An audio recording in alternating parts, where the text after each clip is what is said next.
लौंडा बदनाम हुआ नसीबन तेरे लिए। लौंडा बदनाम हुआ नसीबन तेरे लिए। लौंडा बदनाम हुआ नसीबन तेरे लिए। नसीबन तेरे लिए, नसीबन तेरे लिए। लौंडा बदनाम हुआ नसीबन तेरे लिए।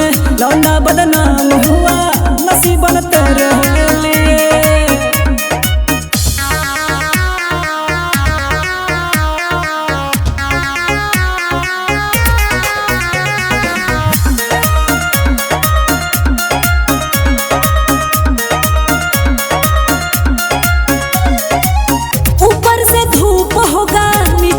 गर्मी होगी, चौकी का आटा होगा, जंगल की लकड़ी होगी।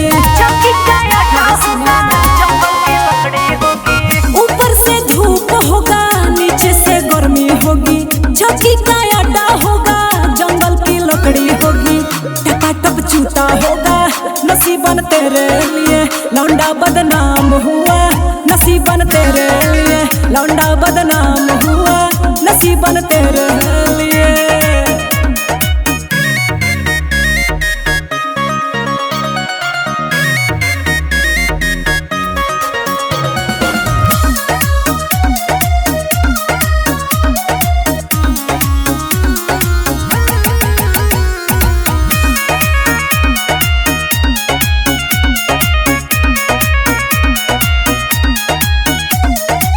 नीचे से कीचड़ होगा, ऊपर से बारिश होगी।